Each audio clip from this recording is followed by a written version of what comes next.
You're listening to the Media Man Dan Podcast. Promoting people with passion all over the globe. Interviews every weekend. Album reactions every month. This is your host, Media Man Dan. Let's rock! What's up, guys, and welcome back to the Media Man Dan Podcast. It is an absolutely amazing day as I introduce an absolutely amazing soul to you guys straight out of America in the land of Florida. We got Blue Bonzai, the man, the myth, the brand new independent legend of pop punk music. He's here to talk about his story, why he makes music, what his heart is telling him to do, maybe some comic books, and he's going to rock your fucking world. So let's go right into this chat and let's have an amazing time talking to Rodrigo. Welcome to the podcast, dude. It is so great to have you here. How you doing today? Thank you, Dan. Thank you. It's a pleasure. You like all that hype?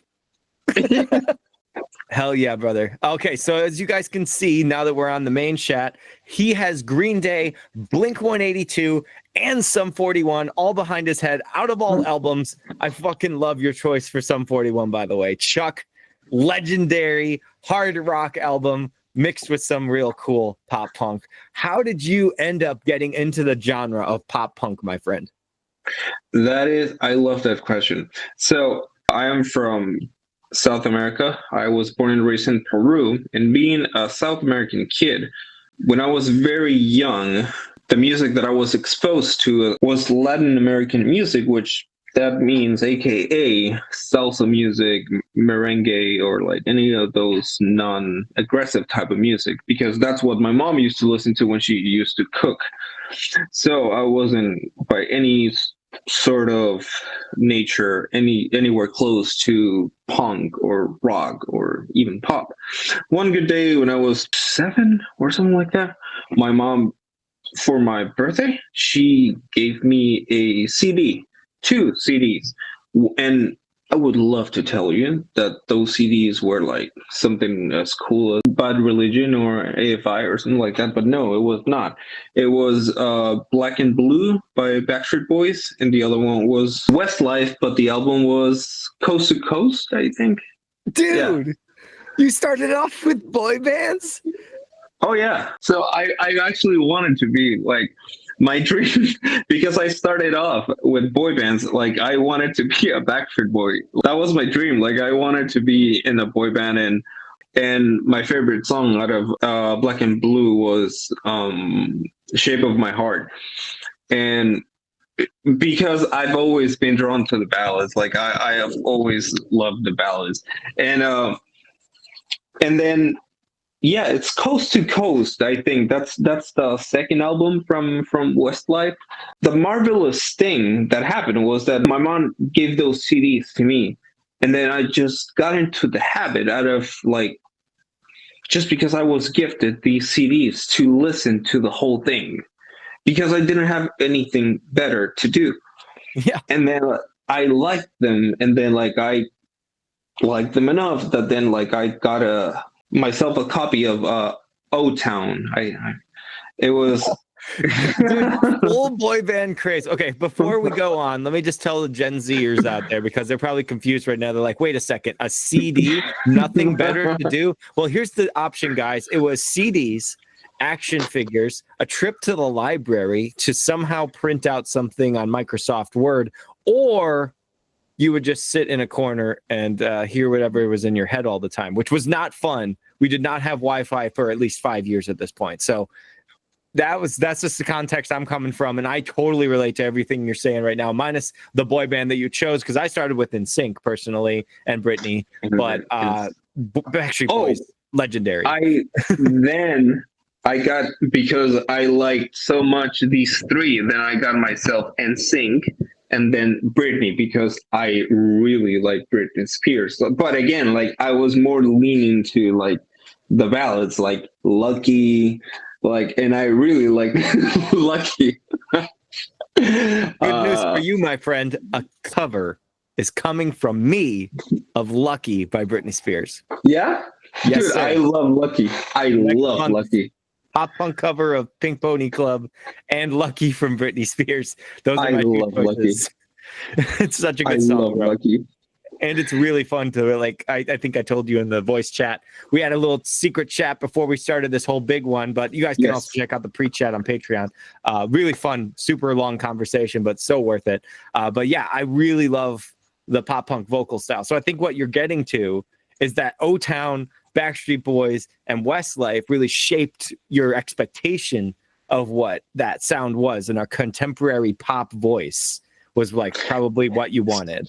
No, so I didn't know any better. I just started to listen like to these um albums, and I just loved what I heard. I loved like the ballads and how like well crafted these songs were, more than the dance tunes. Like I always loved like the ballads.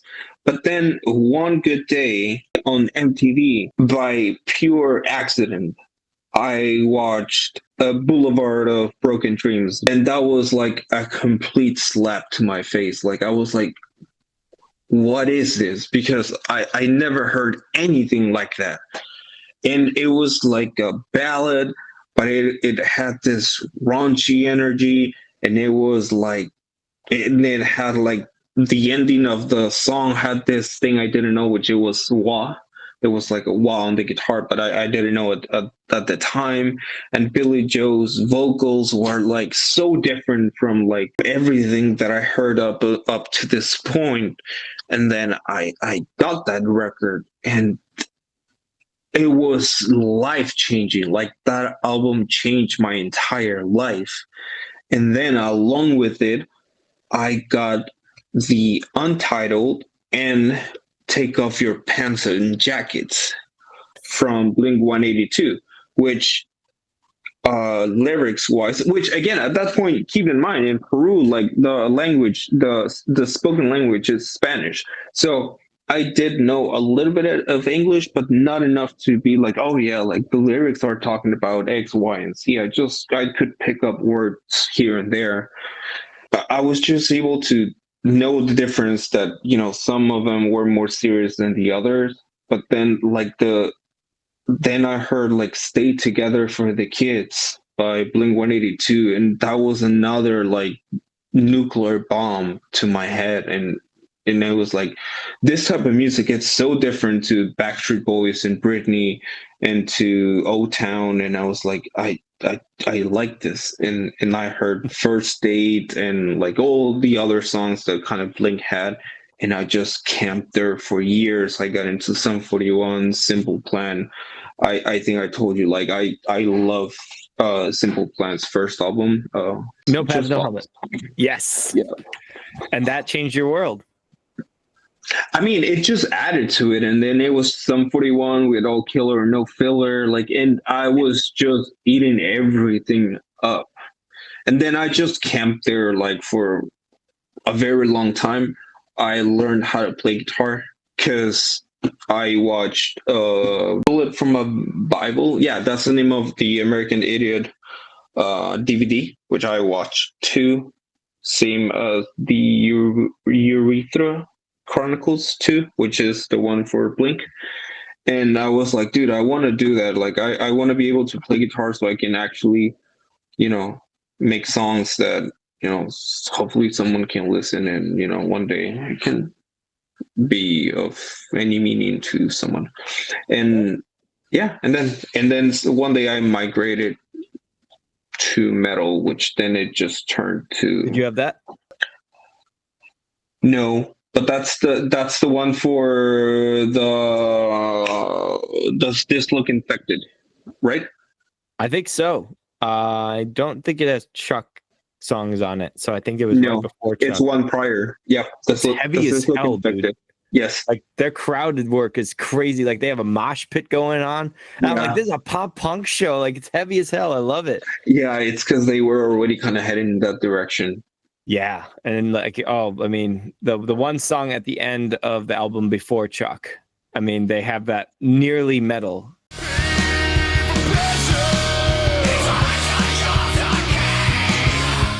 Prior to Chuck, yeah, they were already, yeah. So you got into pop punk because of the Green Day effect, which Green is Day. what I love. Most people love Green Day because they learn guitar through them. Most people will say like, I like the riff because it's something simple enough that I could catch on to, but it's also effective because it's like a really well written song. Boulevard of Broken Dreams and 21 Guns, in my perspective, are kind of the same song, but I love Boulevard. Boulevard is probably one of my favorite songs from any like alternative rock band, and that's what I consider Green Day. I never considered them punk. Isn't that funny? And most people like Dookie. Yeah, that's Most huge. people, I mean, and again, like, don't get me wrong, because then I kind of listen back to their catalog, and of course, I like Dookie, but like, I'll take American Idiot over any day of the week, and Because it has more variety to it and it better does sound, better production. 100 per more than the production, it's the variety. Like it has like these. It's more ambitious, I believe, in overall. Like it has songs like "Give Me Novocaine." It has Jesus of Suburbia. That song alone, it's like you get 4 songs in one, if not 5. So true. Let me pull up your first song right now, because I was just talking about your start of getting into music. So let's start by getting into your music. We're going into the EP, which is called the Hollow Tree Demo. This is Blue Bonzai's first release, according to Spotify. He probably has some underground and probably unreleased stuff that's out there too, that he has in his own personal collection. Am I right about that? Yeah, so there's Defective Unit and Director's Cut. Those were part of a demo. Perfection. All right. We're going to go right into right now the whole entire song, Defective Unit. Then we're going into the entire song, Director's Cut. We will do a Redux version on that as well in a very little bit. This uncut interview is off the rails. Off the rails. This is Defective Unit. All right. So speaking of punk rock, your voice is very not what I expected. I'll tell you that. I was expecting those high pitched like Simple Plan type of vocals from you, and what I got more of is a younger Andy Biersack of Black Veil Brides. That's what I'm really feeling from your range, is that you can go there if you want to. And I'm excited to hear how you're going to sound as an artist as you move on. But please, you let me know, because this is your song. What's it about? Defective Unit. It's a song about a person that has a medical condition, and this person is constantly getting sick and has medical problems, and it's constantly going to the doctor because of these medical challenges that this person has, and it's pretty much asking the question, it's sort of talking to God and saying, hey, like, I've done everything right, and I've done everything, and there's no answer. Like, I've been praying, there's no answer, and why have you decided to break me? And towards the bridge of the song, there's I like the line that I kind of did, which is about like, hey, like, I've pretty much discovered the nasty truth, which is like, you're forcing me to live without fixing the truth, which is like, I'm broken. You are making me live a life in which I'm broken, because I'm living this repetitive cycle, because I cannot escape this illness. And it's referring to a real, like, a medical illness, not necessarily a mental health illness, but like a medical condition. I love it. I love it. I know it's not something that everyone would be like, wow, that's so fun. But for me, it is a fun thing, because some people write their first song ever and they'll put it together and they won't know what the song's about until much later in their career, when it'll be like, oh yeah. I mean, they'll think of a period in their life, but it doesn't really come to mind of what the song means until someone else finds the song and says what it means to them. And then they're like, I never thought of it that way. But you instantly are like, This song was made because I've had issues with mental health and other things.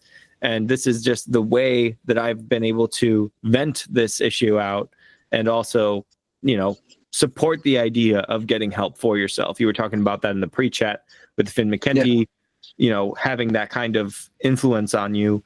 That's huge, dude. And, anybody, even if your heroes might be posers, it's okay to have heroes. And everyone is a human. We're all human. We all make mistakes. We all do what we have to do in order to get through life. And, we are only on a stepping stone path.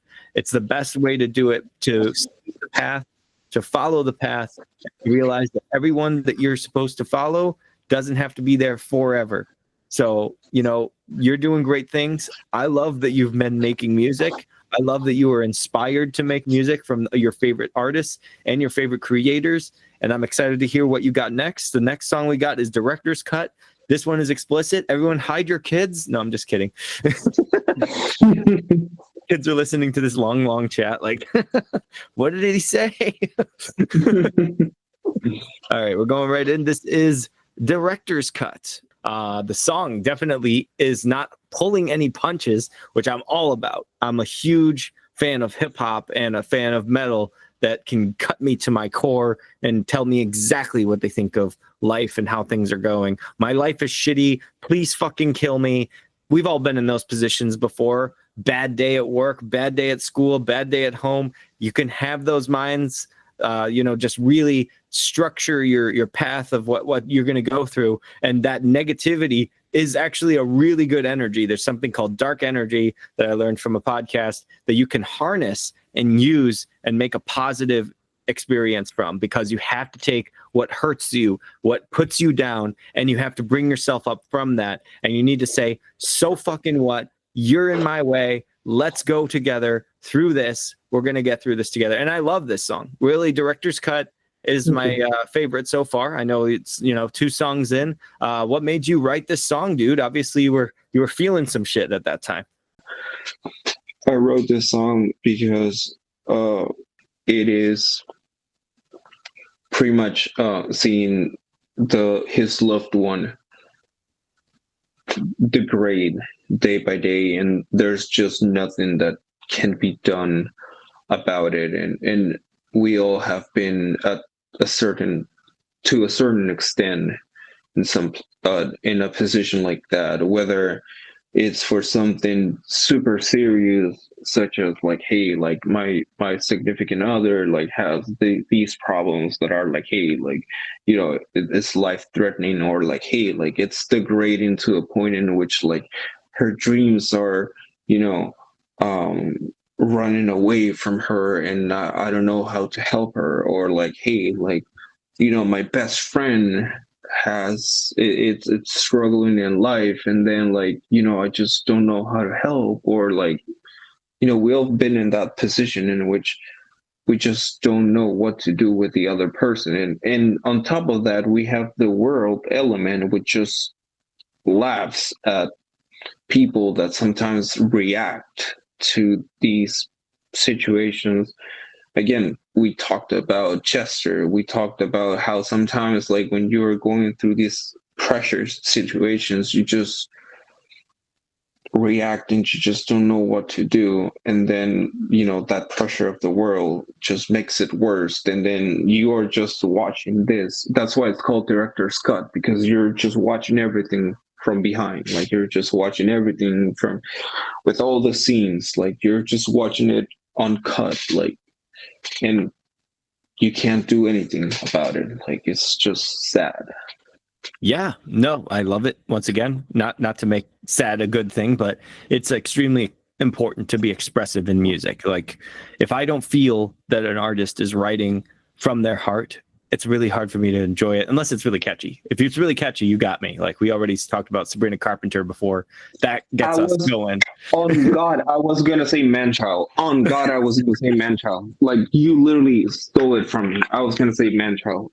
Right? Yeah, you have those songs that you're just like, I can just bob my head to this and I can just enjoy things and, escape into that world. But then there's other songs where you just really want to feel, and those songs that you can relate to, those songs that have that type of theme, that thematic element of of sorrow, of doubt, of sadness, of self-suicide. It's just everything that you are told to fear in society is in music, because art is unstoppable and uncensored when it comes to anyone's writing. You should only get that type of understanding, because that's how you really bond with a song. That's how you really bond with a work of art, is that you feel what that artist was feeling at the time. And that's why I really love this song. I think that this is the best one from you so far, and I can't wait to hear more. We're going on to the next track right now, everybody. If you're sticking with us, I appreciate you for being here. Once again, we are listening to Blue Bonzai. The man, the myth, the legend is here in the room with me right now, technically in another room very, very far away. But I'm very pleased to have him here and have his soul on this microphone right now. Like your soul is out here, dude. And that's what I appreciate. Like the genuine care and spirit of an artist that's just starting up and making great music and having a short and easy discography to go through multiple times. I can't tell you how many times you're going to hear those songs, because they're going to show up on my posts. And then maybe you're going to hear something that you like out of something that you didn't like originally. Or maybe I'll say something in a reaction and you'll be like, hey, that was a great point there. Maybe that'll change your perspective on it, because I really hope I can do that for you, because I want to honor you as an artist. I want to honor you as a creator, that you're putting your heart and soul into it, and someone should listen to it. So even if I'm a tiny little guy and I can't really reach too many people, everybody that's in the circle of that genre or likes the genre, I'm going to be like, yo, check this guy out. Check this song out. Check this out. Like, that's what I care about, man. Promoting people with passion is my passion, and there's nothing that makes me happier than doing this right now, listening to music with an awesome dude that becomes my friend by the end of this chat. Thank you. Absolutely, bro. Thank you. All right, we're going into Entropy right now. I have no idea what this one's about or what it's going to sound like. Watch it be a piano ballad for all I know. All right, 3, 2, 1, Entropy. Okay, that was Entropy. What I have to say about this track, first of all, it caught me off guard with the vocal style going back to the first song that we listened to, where it's just that unsure kind of vocals. And I like that. I like that. Once again, like I said, I want to hear an evolution of an artist where they go from a little less confident to extremely, star. They're a fucking superstar. They're a mega star. They're a pop star, if you ever wanted to be. And just that level of confidence that you need to have vocally. And that's what I'm really looking for here. Instrumentally, this song's great. Entropy is probably the best with the guitar work I've heard so far. And I'd say the director's cut is my favorite vocally so far. Of course, we've only listened to 3 songs, so it's pretty easy to choose between those. But what did you write Entropy about? Thank you. Thanks for the compliments. I'm very humble. I mean it. Entropy, it's about, so it's been, so a couple of years ago I lost my grandmother and my dog. I lost them in the same year. Okay. And it was a big loss for me, both of them. And to me, my dog, I had my dog was a Rottweiler. I had her since she was a baby. Oh. And my grandmother, she raised me since I was a kid. And I still mourn both of their deaths. It was pretty hard, and it still is. But so pretty much what Entropy it's about is how supposedly psychology says that when you start forgetting like details of the people that you love, if I would have the talent of being an artist and be able to draw, I could draw by memory the faces of my dog and my grandmother at 99% accuracy out of my own head. Yeah. But now it would be probably a 65-70% accuracy. Before, like I remember like the smell of my dog's like her smell was the dander. Yeah. I could like have like 50 words to describe it. I could do the same for my grandmother's cologne, and like the texture of her hand. Like I could so vividly like remember how it felt under my hand, and the same for my dog's paw. But now I don't. It's just like an idea of how it was. But supposedly, according to my psychologist and according to psychology itself, it is um it means that I'm kind of closer to being at peace with closure. But to me, it just feels that I'm betraying like this memory I had of them. It just feels that I'm stranding away from the love I shared with them, and instead of feeling at peace, I just feel like I'm I'm just stranding, and I'm just erasing memories, and I just feel unease because of this. And that's kind of what entropy is about. And it's just this whole concept of, you know, of something being uh, decomposed from the inside out, and pretty much yeah, that this whole collision of everything from the inside out. So yeah. I love the messaging. I love that you put visuals to it. Like that's the thing that you were just talking about, is like you can recall the scent, you can recall the feeling, you can explain in graphic detail how it felt to hold their hand or their paw, and just you could see that connection that you had. But the big thing that I got lyrically was Polaroid pictures, and I think it was Fade Away. Is that correct? Is that three? Yeah, it's yeah. Polaroid Promises, Ache and Fade Away. Yeah. Ache and Fade Away. Polaroid Promises, Ache and Fade Away. The reason I like Polaroid Promises is I'm a big fan of alliteration. P and P. Perfect. But then I felt like to bring back Linkin Park again, Lost in the Echo. Yeah. So I'm just gathering. I'm like, okay, obviously he's picturing something in his mind. This is obviously he's saying that these memories are fading away. These promises of spending time with this person, whoever had passed, and know was about both your grandmother and your dog. But my condolences for both. But that kind of loss does shape a person, depending how they handle it, depending how they prevail through it. And that's what I'm excited to see, is like, will the songs reflect on the prevailing, or will they continue in the land of sorrow, agony, stress, and distancing yourself from what you thought was normal? You've said it many times already that you just feel separate because they're gone. You just feel separate from when you were close with them when they were here. And that's the thing about it, is like, you're going to have that pain, and it's going to just fuel all of your creative energy, especially because you are such a descriptive person, and just this mindset that you have of like, let's make these words really say something to who's listening and who isn't listening. I bet you're probably a really good poet on the side too. You could do like spoken word after a while, get more comfortable. But like I said, when I was a kid, I used to do poetry. So you did slam poetry, or just regular poetry in Spanish, and actually so I used to do poetry and then chronicles, and I wanted to be like a writer, like when I was a kid, like for books, like novels. So I used to do like a lot of the challenge going into songwriting was able to do short lines.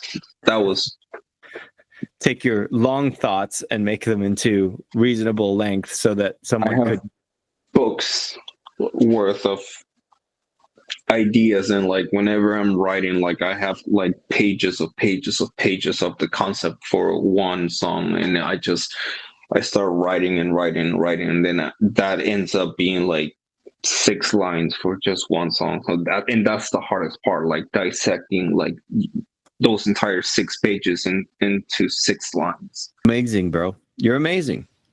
Because here's the No, thing, no, you didn't even tell me about this in the beginning. That's what's amazing about this, guys. He talked to me for an entire hour and a half, didn't mention poetry at all, but we went deep into Endgame. I love how many things that we brought up and just stuck with for a while, and I was just like, you know what? Fuck being on topic. Who cares? And that's my podcast anyway. That's nothing new for me. But I'm excited to go through the rest of this. This is becoming a very enjoyable thing. I wish I did this with my guests more, but I also always have this like press for time kind of thing. So I try to push it all together in once. But yeah, next time I bring you back on, which will be hopefully sometime in the future, whenever you have a new release, I can go through the new song, and then we can reflect on this great experience as well, because this is so much fun, man. I'm loving this. Thank you. Absolutely. Let's go on to the next track. We got Blind Eyes is the next one. This one is one of the newer tracks, right? This came out this year or last year still? Last year, yeah. Last year. And you're so new to this, dude. You're so new. And like where were you when I needed to have somebody to promote when I started the podcast? Where were you? I look for you guys all the time. And the way that you found me is awesome, because like when I saw you in my post underneath the comments, I was like, it's either a bot or it's somebody that knows somebody. And I saw you knew no one except for, big blue check marks and stuff. But I was like, you don't know anyone in my circle. You weren't sent by a friend, as far as I know. You just showed up on the post, and here you are having this amazing conversation that I can promote the hell out of. And I already told my friends today, I said, guys, he's brand new to this, and he can only improve as it goes on. And if I'm already impressed by song number 2, that's a pretty fucking good sign that I see something in you, man, because I know I'm not like the star. I can't go and grab people. I'm not a talent agent and be like, oh, this is going to be the next big thing. But I can tell you, I can fuel that energy that you might not think that you have inside yourself. I can fuel that and say, push the ego a little bit. Like, you got this, bro. I got your back, especially as we keep going. So let's keep going right now. Once again, this is Blind Eyes, the next track on the discography. All right. That was a very programmed drum track. I felt it from the tempo. I was like, wait a second. I don't think this is possible. I couldn't figure out where the tempo was going the entire time. And I was like, I know what it is. It's the computer knowing exactly what not to expect from humans. It was the PC. You were right. PC? Yep. And you know what though? The vocals with it made it a little bit more interesting, because this is one of those like minor key punk kind of songs that you usually are like, I don't know if I like this, and then you return back to it a couple of years later and you're like, nah, this is pretty sick. And I like the trash element to it a lot. I like the in both of my ears, that little pan that you have going on between the two. That's pretty sick. Also, my friend Beauty in a Plastic Bag from Germany, if you ever wanted to check out another one of my chats, he makes some great music too, and also uses the same exact color scheme for the blue. So it's pretty nuts how what you guys have in common. But it made me think of him every time I heard trash and bag, and I was just thinking about, have you ever felt I'm sorry. I was literally gonna quote Katy Perry's Firework. You ever feel like a plastic bag floating through the wind? Waiting to start again. Katy Perry has some bangers though. She really does. I don't think she writes any of her music. Maybe a couple. But either way, man, this song is interesting. It's very punk rock, and that's what I like about it. It's out there. It's unique, and it has nothing to do with the other 2 or 3 that we've heard so far. And I want to know what inspired this song. So, in all fairness, and one of the things that I love talking about music with you is the fact that like you do know a lot about an instrumentation a lot, so like you pick up on stuff. So I do play drums, but like those Come on, do it right now. Grab a stick. No. It's like everything offbeat, dude. It was so crazy. I was like, this is but you know what's like the thing is, like, I wanted to Blue Bonzai, like I wanted it to be a band at the beginning. Like I didn't want it to be a solo project. Like because being in a band has so many perks. Like I can do so much more and so much faster because like I have to do the songwriting, uh, the recording element of all the instrumentation, and even like when it comes to programming, like that I do take the time to do it like hit by hit. And it's not like, okay, like let's have the drummer deal with that. Like, no, like I have to do everything myself. So it's like a nightmare. And then the production element, it's another nightmare. So I wanted it to be a full band, but I just couldn't find the main problem was not to find like other musicians because I had the pleasure of playing with great musicians. But the problem is that and that's kind of one of the things that we talked before. I'm more about like the songs. So for example, the song that you're about to play next, and I still have to tell you what Blind Eyes it's about, but the song that you're about to play next, I'll give you the spoiler. It's an acoustic track. I did not want that song to be an acoustic track. Bro, I thought this was a cover of Trivium. I'm just kidding. When I showed it to one of my friends, that's the first thing that he said. But I didn't want it to be an acoustic track, and I fought so hard against myself. Like I did so many versions for it not to be an acoustic track. But in the end, it didn't even matter. I have.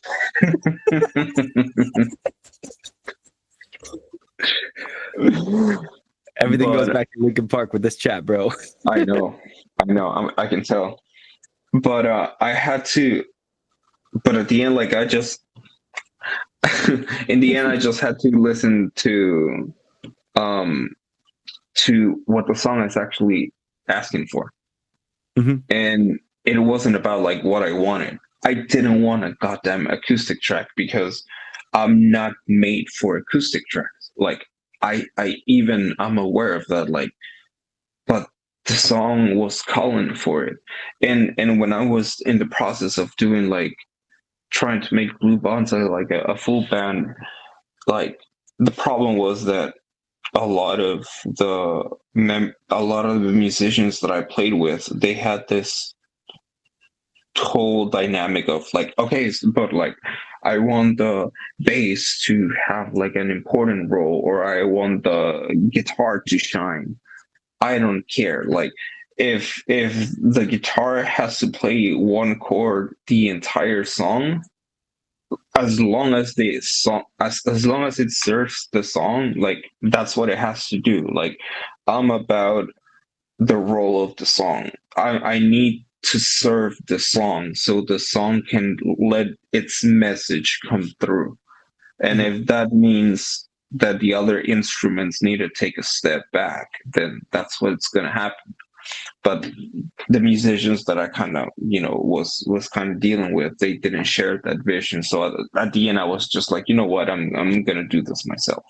So what Blind Eyes is about is when I moved from Las Vegas to Florida, because I lived in Las Vegas prior to living in Florida. I lived in Las Vegas for 14 years. So I'm new to Florida. I lived here for 2 years. One of the things that struck me the most is roadkill. And as I told you before, I'm very sensitive with animals, and it's one of the things that still kind of hurts me a lot. And it's just uh, uh, you know, Florida, it's a swamp, and animals used to live here and by larger numbers, and we just made a civilization in the swamp where they lived. So it just I'm not saying that you should go run and do CPR on every armadillo that you find on the street, but If you Yeah, find an I mean, armadillo on the street, by the way, that's amazing because I've never seen one as far as I know. oh, here in Florida, there are a lot, and they're dead, and and like people does they just don't give a fuck, and that's kind of like the main thing, and because they're just roadkill, they're just animals dead that the car just ran through them, and Yeah, or it's just like a raccoon or any other like animal, and people are just so desensitized to it, or it's just a cat or any stray animal or feral animal, and people I'm a just don't care. I'm now summarizing in my mind what the song title means: blind eyes, having a blind eye to something that's directly in front of you, being oblivious to something horrible that happened. I would also say uh it's because of the plastic bag. I'm just going back into the plastic bag. So you're talking about roadkill. So you're talking about how they end up in a plastic bag, and all they That's what did was attempt to walk across the street.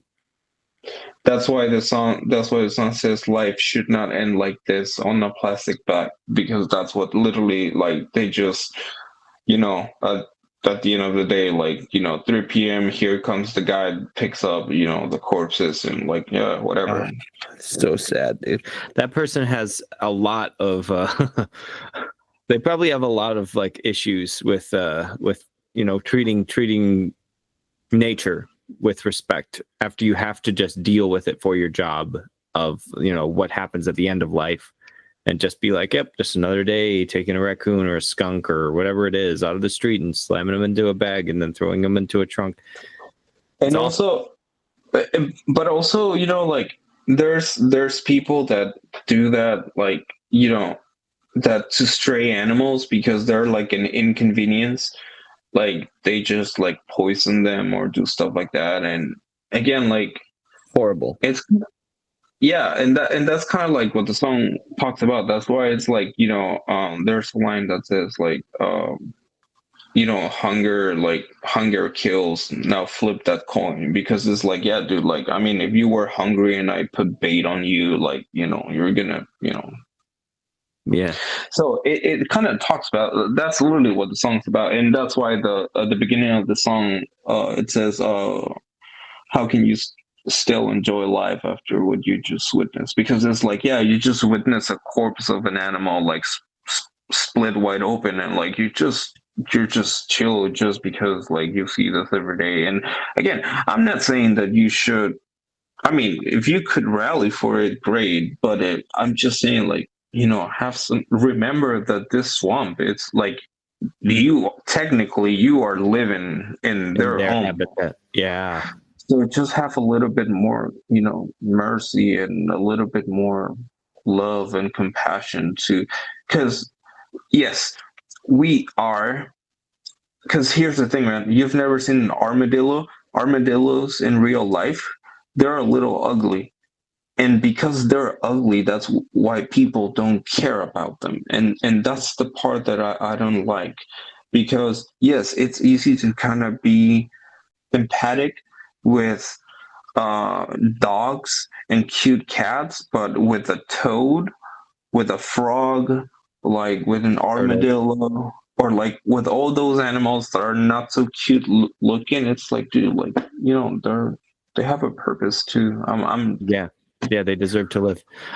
Quick question. This is off topic because it has to go with my friend who also lives in your state, who also deals with a lot of animals. My friend Joseph, JCV 47 Music. Shout out to him. Are you vegan? That's an excellent question. So I am, to the best of my abilities. I am vegetarian and I am vegan to the best I can. And you might be asking yourself, how is that? But you can handle eggs. So here's what I do. Um, and it has to do a lot with the state. It is There's not a lot of culture here, at least where I am. So it is very difficult to, when I go out and or places, right? There's not a lot of options like I had in Las Vegas. So um I am vegetarian, and I am if I have to buy eggs or stuff like that, because my wife, it's she's not vegan and not vegetarian, but tries to minimize her impact. I always buy um products that are like cruelty free to the best that I can. I try to do my absolute best. Like, if I don't know, like there's a medication that I need to take, and I cannot find the alternative, or like I don't know, like the boxing shoes that I've bought, like don't I mean, there are boxing gloves that I have that are, that are synthetic, but like I don't know, like let's say like there's one that I got as a gift. Yeah, you're not going to be like, oh, this has leather on it. I can't touch this because of what happened.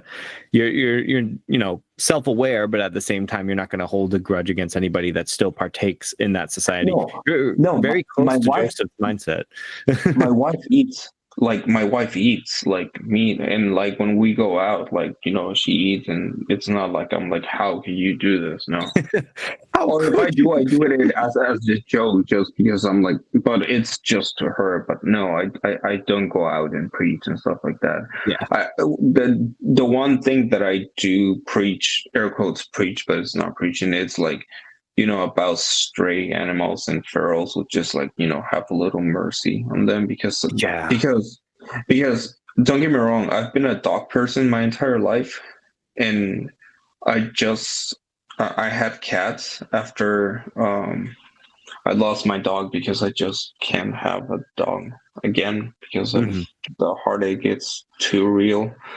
But after having cats, I just noticed that, you know, people don't care a lot about cats, because they're just like, cats are cats and they'll survive, and they have a pretty rough life, man. They do, but they are also connected to the king of the jungle. So if you ever see a cat versus an alligator, it is one of the funniest videos. so Oh, so you got like this oh yeah. normal house cat looking at this alligator. You're like, all right, Oh let's see. yeah. He's got nearly 1,000 teeth. He's gonna absolutely destroy this cat. The cat just glares at him the wrong way. Does one little pat, and No, the alligator they're the scurries best. into the water. It's like, I'm not fucking with the lion. They're the best, man. They're the best. They are. They're great protectors too, even though dogs are, better for the big kind of guys and the big kind of defense that you could have for your house. I would say cats, if they truly love you and want to protect you, they will, as their own. Dude, I love this. I love that this song went deeper than I expected, and it means so much more to me. And going back into listening to it whenever I do go through your discography, probably tomorrow. That's why there's a paw. Yeah, it's great to have context. Great to have context. Speaking of context, though, you gave me tons of context for In Waves, which I now have to throw in here, Dan. Throw In Waves context here. All of the song that we were just previously talking about was the actual song we were focused on. And this is the acoustic track called In Waves, no relation to Trivium, who is also incredible. All right, let's go. 3, 2, 1. All right, we're going to let it linger a little bit longer. Shout out to the Cranberries.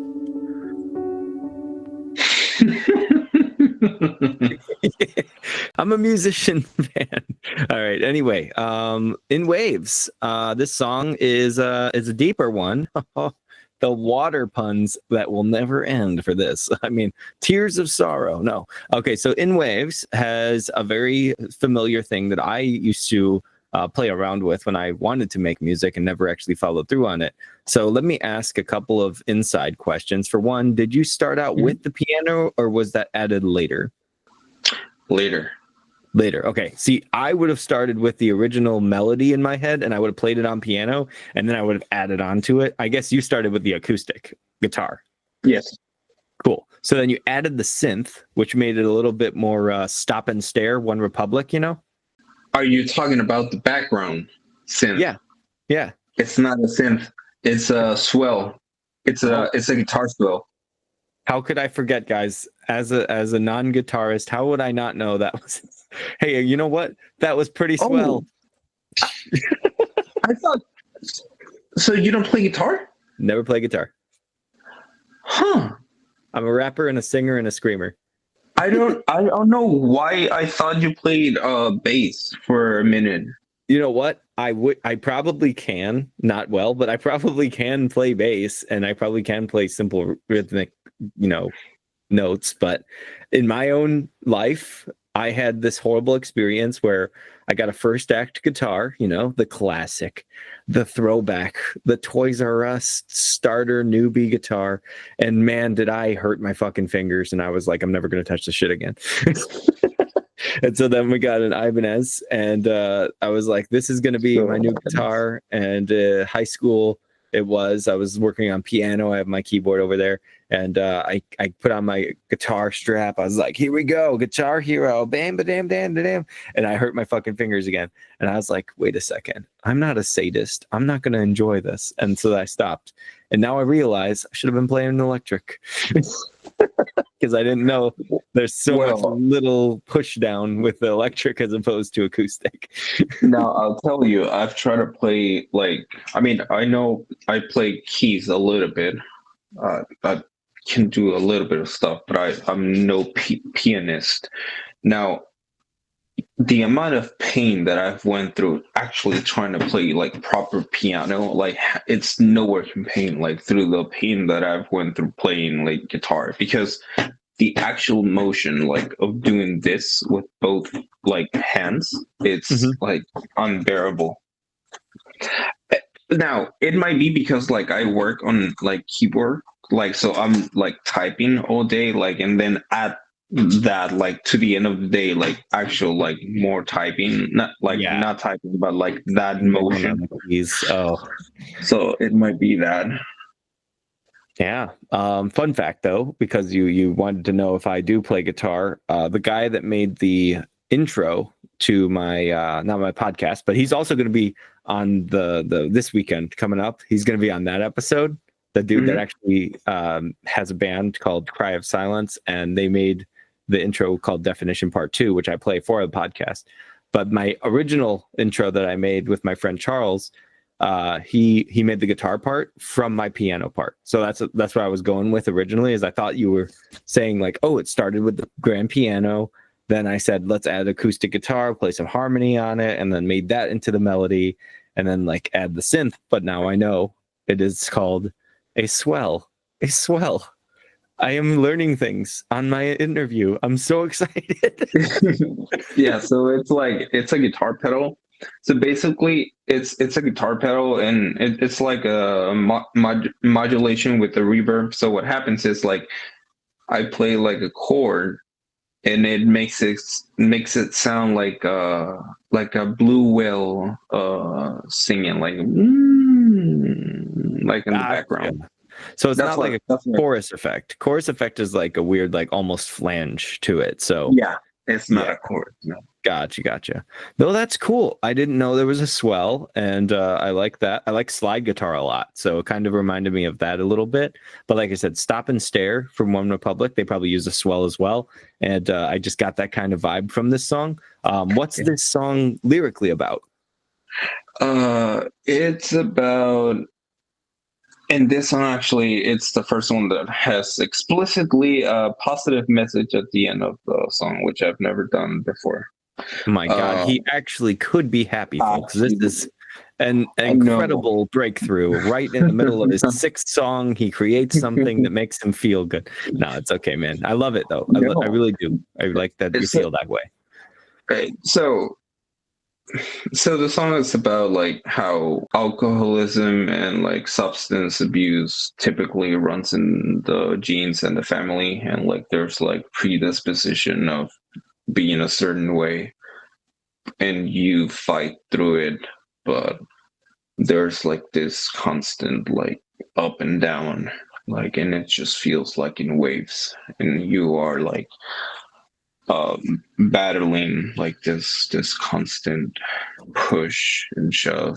And that title makes so much sense when you said that you're going between in waves, like a wave of emotion, a wave of an experience, a certain time period.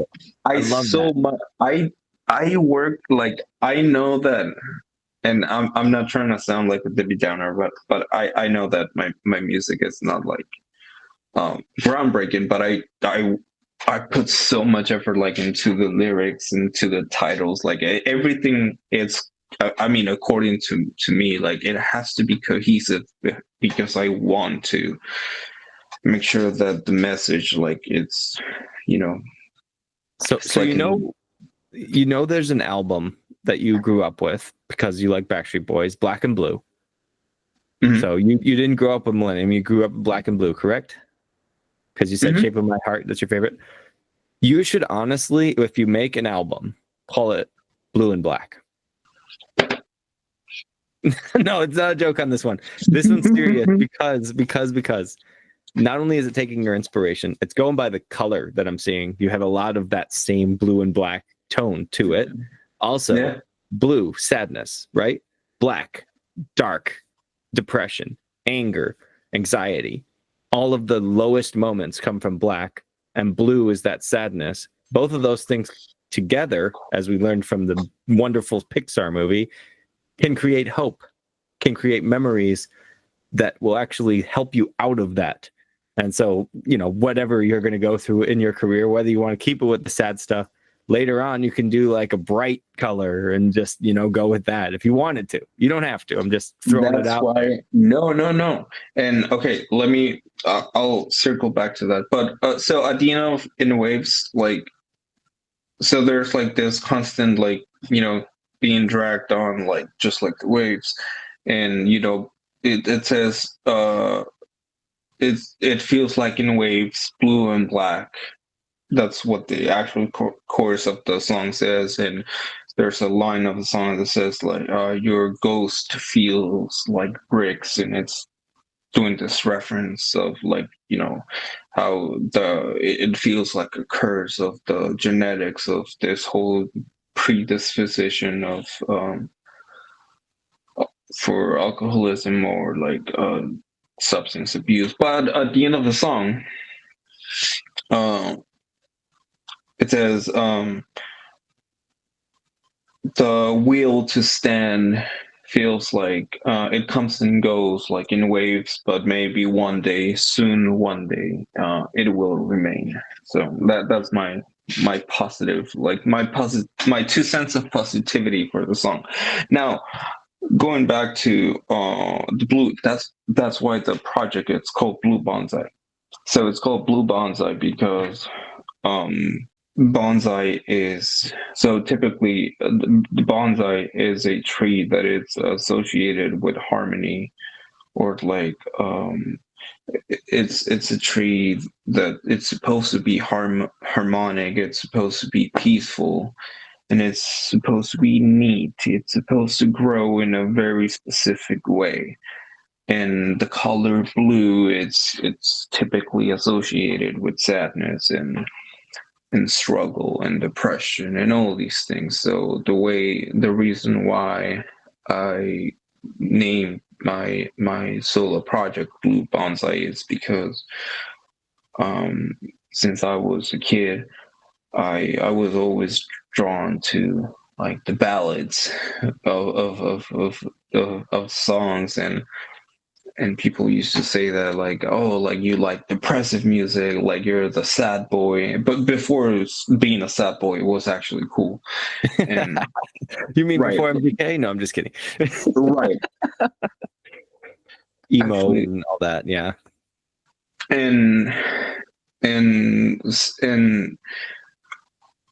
and and so they used to say like that I was depressive, like that I was like a sad boy and all those things. And turns out years later, after like so many ups and downs with life, that I have depression. Like I do. And now I treat it. But like, you know, blue bonsai is my way of like embracing it. It's like, yeah, like, I do have this condition, and it's like, but I don't hide from it anymore. And my songs talk about it, and hopefully, like, someone else can identify with it too. And use it to move forward with Yeah. it in life. Oh man, art is a form of therapy, bro. Especially music. Music therapy is one of the most powerful things. You can find the right song and change your whole mood for the day, depending on the situation, of course. But you can just be like, brings me back to this moment, or man, I really want to feel like, I've just been on top of my game, but I need to be reminded. I need to be grounded again. And I feel like people would gravitate towards your music because like that is something that would ground me for sure, especially knowing the context of what you're talking about from like Blind Eyes, especially like that. I'm not a vegan, I'm not a vegetarian, but I do have sympathy and empathy for people that love animals and especially want them to be protected at all times. And just thinking about the meaning of that song, when I return to that song, I will feel that emotion that I didn't feel the first time listening because I was listening for the music part of it. I was listening to the lyric part of it. But getting a meaning of a song after many times listening usually is the best way. As you know, as I know, we grew up on CDs. There was no single. You heard it on the radio. That was a single, but that was all pop, or it was, all the same shit, same themes, same stuff. But you heard an album, every track hit you in a different way. You go through Coldplay, Viva La Vida. That's a good one to go through. That's like, you just don't know what you're in for. Each song gives you a different vibe. And by the end of it, you're like, wow, that was an experience I want to go through again. And I feel like your music's going to do that same kind of thing. It's like, it's not one vibe. It's not a Billie Eilish. It's not Sleep Token. It's not who's in the depression category right now. Oh, you talked about them in the pre-chat. Lorna Shore. It's not Pain Remains. It's not anything like that. It has something that it's saying on each song. And if people are listening to this right now and paying attention and loving what you hear, I don't think I'm going to be able to play the music because Spotify fucking hates me doing that. But I'll just summarize it. Like, this music, guys, is something that can touch you, and it all depends on how you perceive it. At first, you can be a critic like me. You can hear the musician part, and you could be like, I know exactly what this is. This is a programmed drum. And then you hear about the song, and you're like, I'm a dick. I shouldn't have said that. I now understand that I was wrong for roasting anything, because that's just, how we learn. But that meaning, that context that we needed is there, and you supply it, man. Every single one of your descriptions that you've given me so far, I wish you wrote them underneath the song itself on YouTube if they're there, to have it so that other people can be like, I wonder what this song's about, or they can put their perceptions in the comments, and then you could be like, actually, it's based on this, because I love it. I love getting this deep dive into your psyche on how you're writing this stuff. And like I said, man, you might feel like you're at your lowest moment, but these songs, the ones that you probably don't like re-listening to because of your voice, your style, whatever it is, these people are going to latch on, and you're going to be like, you understood it more than me, or you related to it more than me, or you helped yourself out of it because of me. That's amazing. Like, that's the effect that you can have on people. And I hope that helps you have that kind of uplifting energy that you really need, especially people that are going through anxiety, depression, thoughts of self-harm, anything of that sort. You want to have an escape, and you want to have it in a healthy way. Besides, obviously, medical treatment. I agree with that. But you need to find something that's going to take care of you. I would say find music like this. This is the way to do it. Yeah, 100%. Absolutely, man. All right, we're going into a heavier song. I know that because I listened to a sample to get into this dude's music. He first messaged me, and I said, well, I'm not going to spoil it, but I got to hear what he sounds like. Otherwise, I can't bring him on and be like, well, here's our brand new country artist from and then I don't know what genre you are. So we got some pop punk on this one. This is Janice Smile. I'm excited because I know this one's upbeat, and then I'm really excited because I think that the next couple of tracks, which finish this whole discography, are hits right now, like growing hits. Like, they're getting the numbers, bro. And I appreciate that people are appreciating you. And yes, they're brand new. All right, let's go right in right now. Once again, this is Janice Smile. Hell yes. All right, anyway, we're going into Janice Smile, the discussion about this incredible upbeat song that we got from all the sad and semi emo kind of sounds. You're coming into this very upbeat and very, very fast paced and a little bit attitude driven. I mean, there's a lot of people that seem like they're full of urine. I don't know what to say to that. All I got to say is that I hope that they go to the bathroom soon. Just, like I said, dude, bad joke Dan is here to stay forever. Janice, Smile, what is this song about, my friend? It's about experience that I kind of went through as an immigrant to the United States, and not trying to make a big deal out of it. Just I wrote about it. I'm over it. I'm a U.S. citizen, so I don't have any hard feelings about it now. But it was tough when I first moved into the States, and I wasn't. I couldn't. I know I'm very much aware that I have a broken English still, but I know that when I first moved into the States, my English was like probably a tenth of what it is now. So yeah, going to Guitar Center. Immensely, bro. Immensely. The amount of English that you've spoken just in the time period that you've talked with me today, even though there are little words that you're in between on, I'm like, I understand exactly where you're going with everything you say, which is fantastic because the whole thing is that we as, natural born English speaking citizens can comprehend anybody from anywhere. That's an incredible gift. So, you're doing fantastic things, man. And Thank you. You had a tough go with that. Sorry. That's all I want to say. No. I just wish that, not everyone is as kind as you, but I'm not generalizing. I just wrote a song about someone that wasn't as kind as you. That's all it is. But I'm over it. I'm very past over it, but it was good song material. So, yeah. Yeah, that's probably the most simple one, topic wise. Perfect. But the next one is my favorite song I've written so far. And Forward Rewind is one of your top songs, according to Spotify, one of the most streamed, which is actually great because you just said that it is one of your favorites, if not your favorite currently. Which is my favorite. What I love to hear. That's what's going to make me scared, because then what if I don't like? No, I'm just kidding. Like be like, oh, this one sucks. No. I don't want to talk about it. Why would you even make this? Complete devil's regardless of what happens. Wonderful to hear.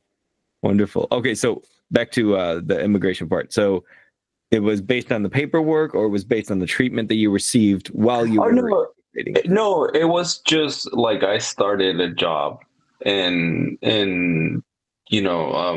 like my English wasn't very good, and like someone just treated me like shit because this person just didn't have a lot of patience with me because I wasn't able to communicate what I had in my head, and that's why but the person was supposedly like super nice, and had this whole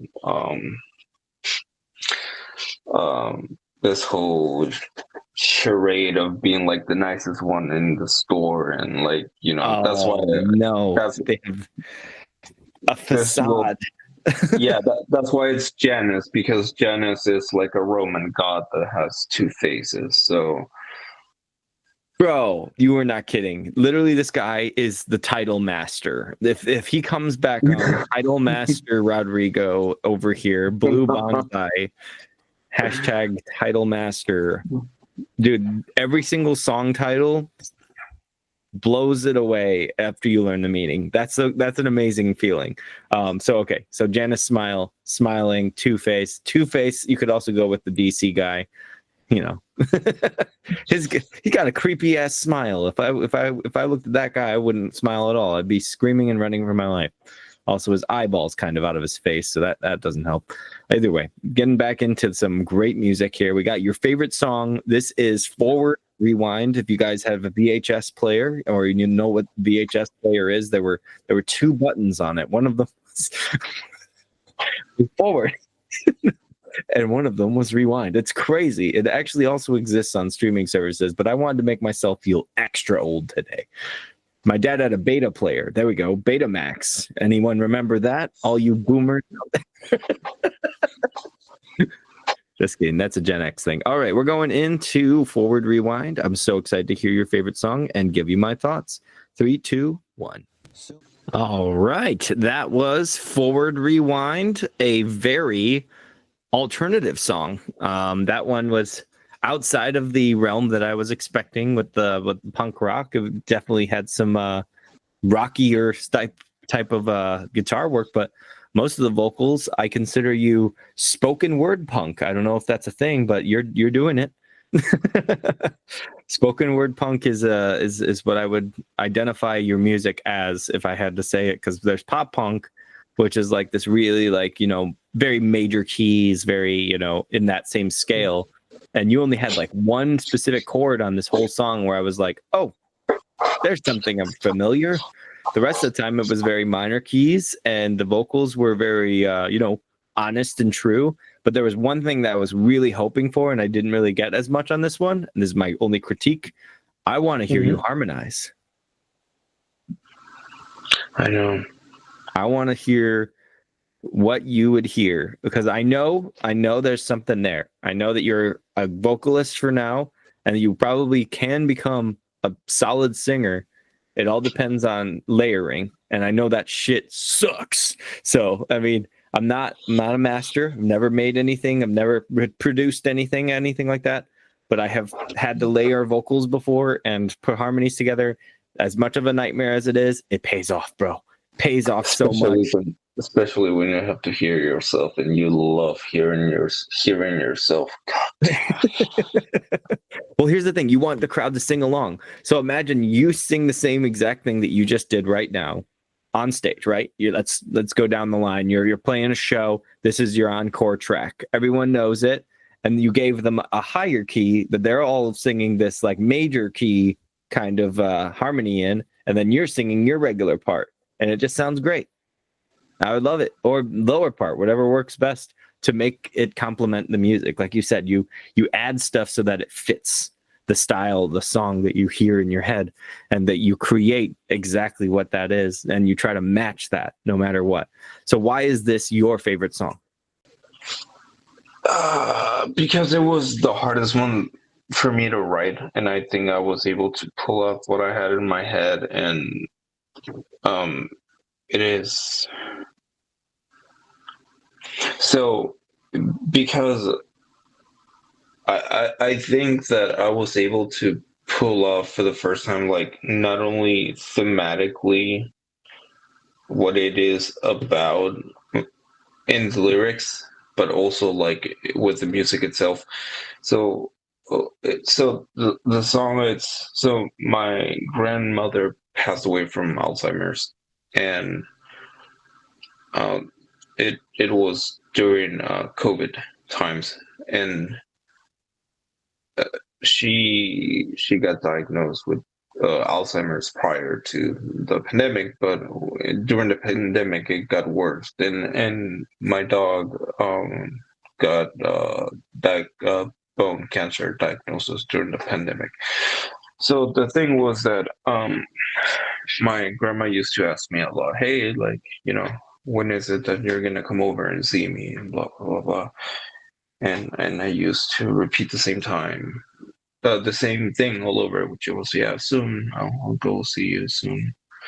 And with Alzheimer's, probably you've heard, like, how their memory deteriorate, like they start repeating the same thing all over again. So it became like a very monotone conversation, and it was always like she was asking me the same thing, and I was just pretty much making the same promise. So yeah, I'm gonna go soon. And she started deteriorating pretty fast out of nowhere, and I was talking to my wife as, "Hey, like, I think I should go but I'm afraid. I'm afraid of going in. It's middle pandemic. Like, what's gonna happen if I get sick over there? Like, I don't. My insurance is here. I don't have insurance over there in Peru. Like, and what if something happens to my dog? While I'm there, and then to some people over in Peru, that might sound like crazy because like you are prioritizing like to some extent your dog, but you know, It's family. Americans understand that it's family. Exactly, it's literally family because like for 9 years of my life, I well prior to my wife arriving and living with me, like I lived for 6 years by myself. So the first creature that I saw when I woke up, and the last one was my dog. So it was my daughter. So it was an extremely tough decision. So I was delaying it, and then my grandmother was just like, "Hey, when are you gonna come see me? When are you gonna come see me?" And then one day I was like, you know what? I told my wife, I'm just gonna go. And then I purchased my ticket, my airfare ticket on a Saturday, and then on Sunday she passed away. And I ended up going for the funeral. I mean, because I already, had a ticket. And when I got there, it was just very rough because, a lot of the family is here in America. So the family that was there in Peru wasn't able to organize like a proper uh, viewing, and during the viewing, like the company that they hired, like they didn't prepare the body correctly. So yeah, like there was a lot of traumatic experiences during the viewing, and I had to be like a cremation uh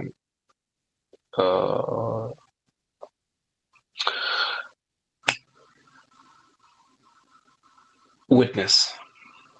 Oh, that So is one of the hardest things I could ever imagine someone going through with a family member. And yeah, I know I sound disingenuous when I said that, like, but being seriously, I can't even imagine how that must have felt, man. and I didn't want to, but the problem was that because it was COVID times, um, the only allowed, we were a group like of 30, 40 people, and then when we got to the cremation church, they only allowed five of us to go inside the actual cremation church. And then, one of those five people was my grandmother's sister, one of her daughters, an older lady, an older gentleman, and myself. So if you do the math, then I'm not gonna let the daughter, the sister, and by pure math, I got one of the lucky tickets because they needed two witnesses for the cremation. So the song talks about that. Like Gotcha. it talks from the from the whole, I feel that kind of like the promises that I wasn't able to fulfill, to kind of like traumas during the viewing, to the goodbye and the farewell. And I was able to introduce the keys, which sound like organ, and sounds very like I don't know, it sounds like very farewell-ish. And I don't know, like I think I was able to blend like all the instruments in a very like, Yeah. it sounds very fitting. And the reason why it's called is forward rewind, it's because that's how her mind was moving, like forward rewind all the time. Gotcha. And that's why there's a TV on the I was gonna because say, of yeah, the imagery of it. You chose one that, like, it's just a TV that's consistently going from red to blue, and then it Mhm. over and over and over and over repeats. And I thought that was just because it was like a short clip that you were able to fit in, but it has so much more meaning. Like I said, the way that you describe each one of these songs, I love your descriptions, as sad as they can be. I love the rawness. I love the realness. I love the honesty and the vulnerability, man. It's huge. You know, she obviously meant a lot to you. And, Thank you.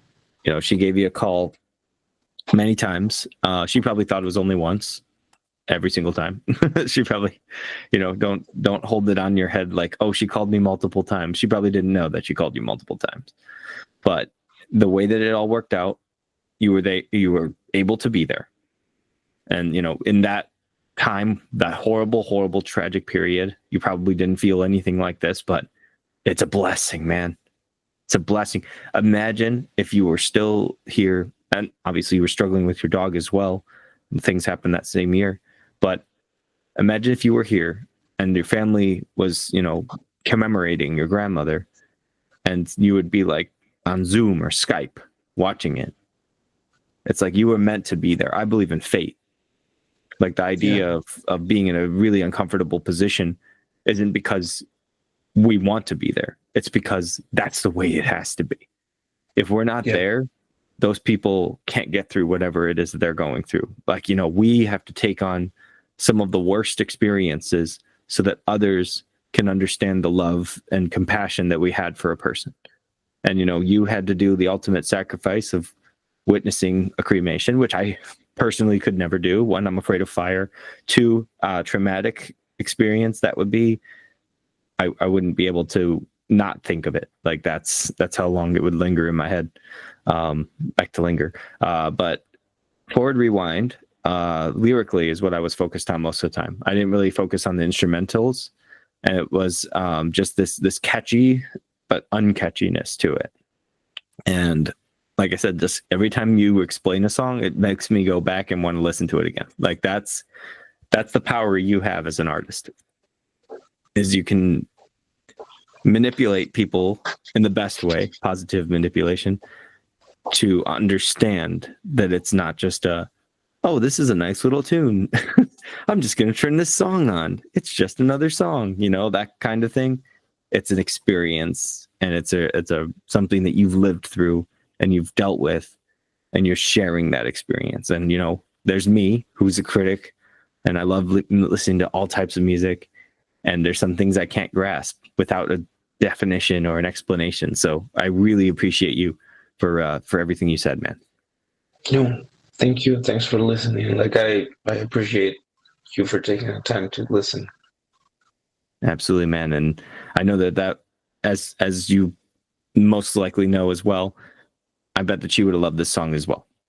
Even though it would have been a very challenging thing to listen to, she would have loved that you put so much heart and so much care into each one of these songs, especially, but this one being your favorite and also the most traumatic so far is just telling how you are as a person. Just like I can get deep as much as I can have fun and ridiculous conversations. I get deep because that's who I am internally. It never went away.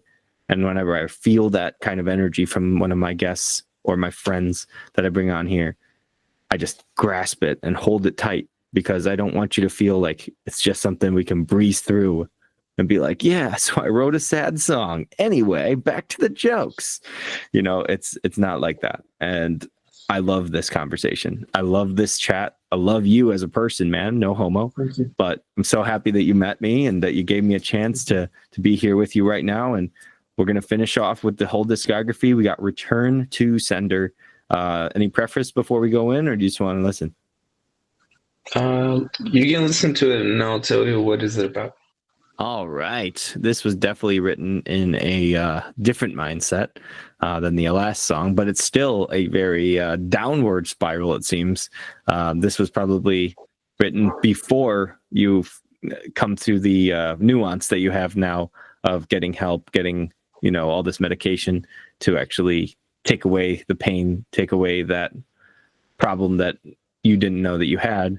And it just sounds like you're angry with the process. And I want to know what your point of view was on this song. So, no, this is after. So, but it's interesting because it's very related. So, what happened, and this is a very reflective song. So, I think it's kind of important. So what happened was that at a previous job that I had, there was a guy that I used to make fun of a lot, and this guy used to work the mailing, which it only adds to the fact that why you're seeing mailboxes, of Gotcha. course. Um, um, and he always used to have like this grim, like he was smiling like a lot, and like he was very hyper, and like every day I used to drop off stuff like to him with a coworker, and I used to tell her, I think this guy has to be like a fucking like psycho killer or something, because it's not normal. Like no one's that happy, like no one is that hyper, like no one acts like that, like this dude like has to have something. Like, and I used to make like cruel jokes, and that part was prior to the treatment. Yes, and that part you are correct.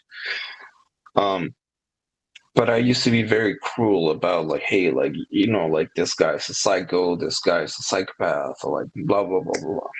And then not too long after, I had, you know, episodes in my life and that actually brought me to my knees, in which I was like, yeah, I need to start therapy. And after that I started like treatments, psychiatric treatment, and through it I went through lots of different combinations of medication. And as I don't know if you know or know someone that has been through it, but the first one never works. So it is a lot of trial and error, like a lot of trial and error until you find the one that actually works. And you know, once you find the one that works, or the combination of meds that work, it's about the dosage. But I was early in that process, and I got like a medication that actually gave me mania as a side effect. And when I got mania as a side effect, I started acting like that guy that I was making fun of. And I started acting just like him, like having like this like hyper reactions, and like being always like super like twitchy and like hyper, and like could never stay still, and be like and you know, years after, you know, down, and my journey now being much more like calm and reflective, because you know, my therapist told me like, once you know you're calmer, you're going to look back at stuff, and which I did. I was like, you know, I look back at it and I feel bad, because it's like, probably he could have had, you know, something. He could have had like, you know, a condition just like I did, or just like I do, and I was just a fucking asshole making fun of behind his back. And you know, and this song, that's kind of what it talks about, like me making fun of someone, and then you know, I have this moment in my life that the tables turn, and then I'm just making these questions like, is this the flood that, you know, that took you, you know, and I just want to get off this ride, but I just can't, and you know, I just can't win.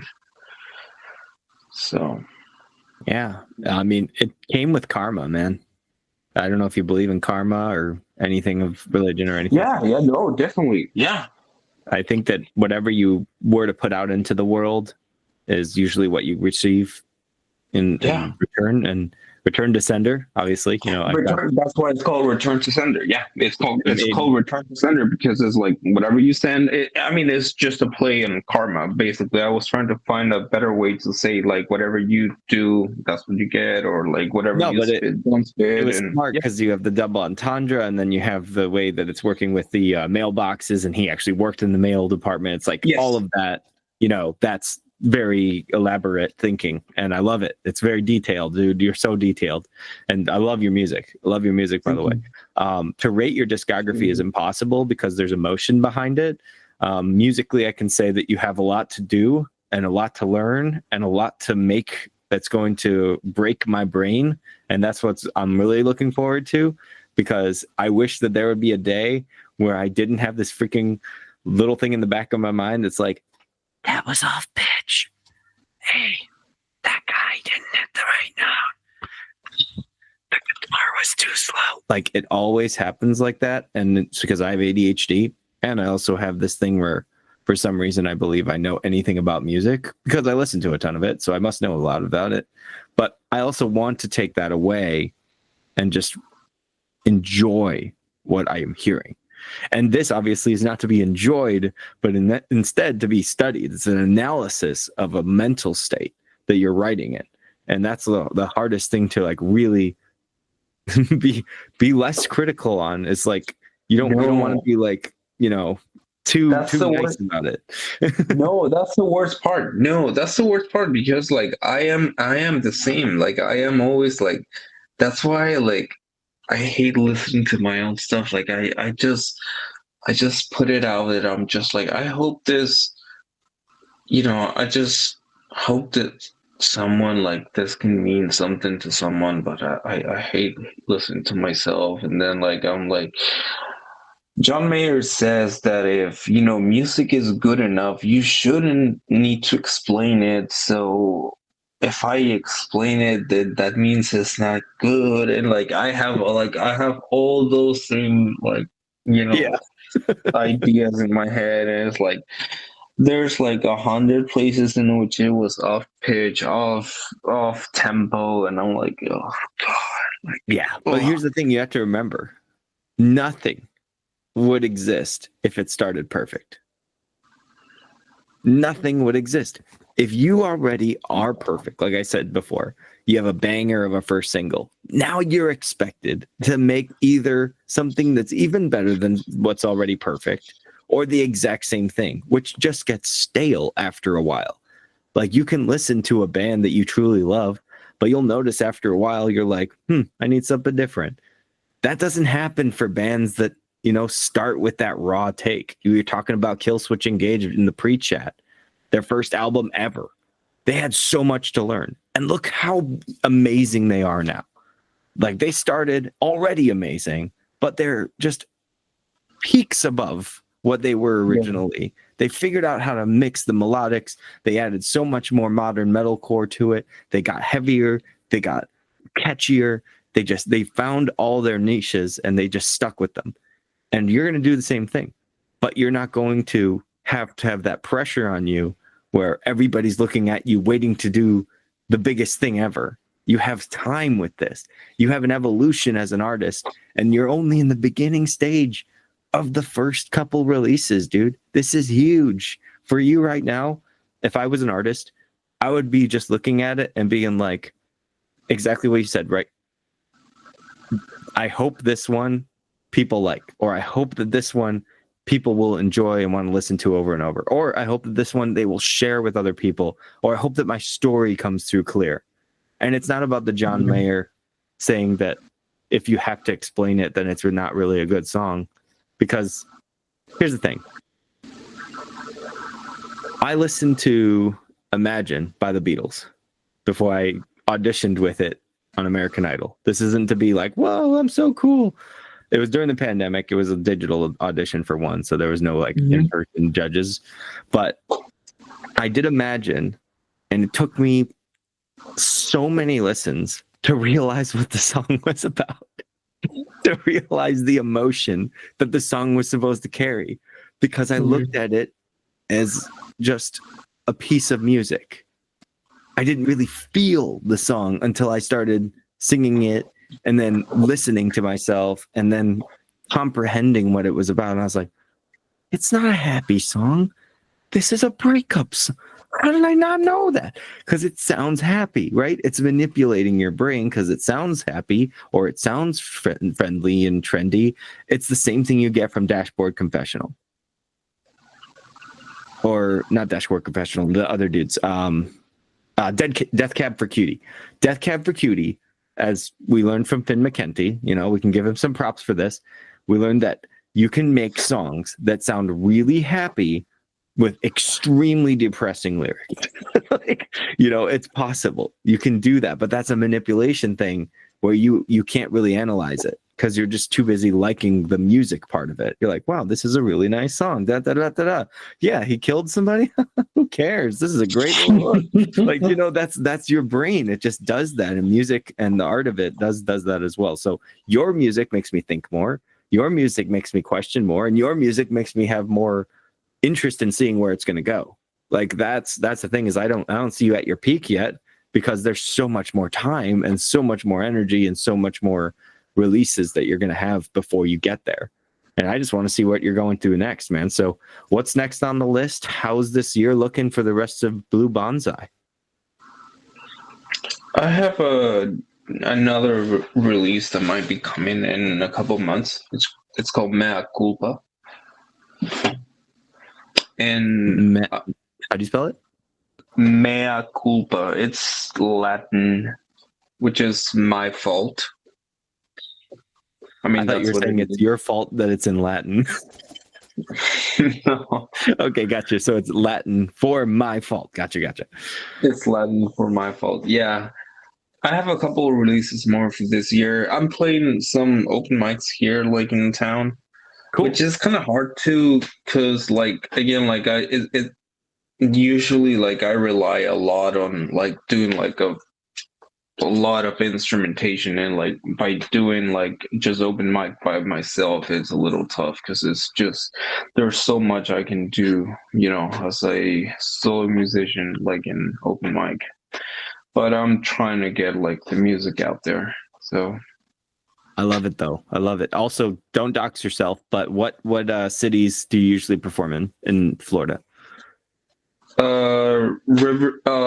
Tampa and Dade City. All right. Good stuff. If anyone listening right now is from those areas, please go out of your way to listen to this man, give him the support, go see him live, watch him perform, give him some tips if you're a vocalist yourself or if you're a musician yourself. And if you want to collab with him and give him some harmonies that should have been on that one song, please do, because I would love to hear so many different versions of that one. If anything needs a redux, it needs to be your favorite song, in my opinion. But I do still love Director's Cut. And that was just a sample of the entire experience that we just got right now. The entire discography of Blue Bonzai, an absolute legend of the scene in pop and punk and whatever you want to consider him. I call him emo, pop, punk, spoken word. He's everything. He's all of it. And he's literally throwing everything in there, including the kitchen sink. So you guys better give him some fucking respect when he makes some music. Give this guy all your love. Go to the description right down below right now. Check out all of the links. Give him every single like that you possibly can. Follow his page on Instagram. And you know, if I bring him on the show for a second time, he's going to have even more stories to tell. And we'll do a deep dive into comic books, which we didn't even touch on in this thing. But if you guys want to go check it out, that's in the pre-chat as well. Dude, thank you so much for joining me, Rodrigo.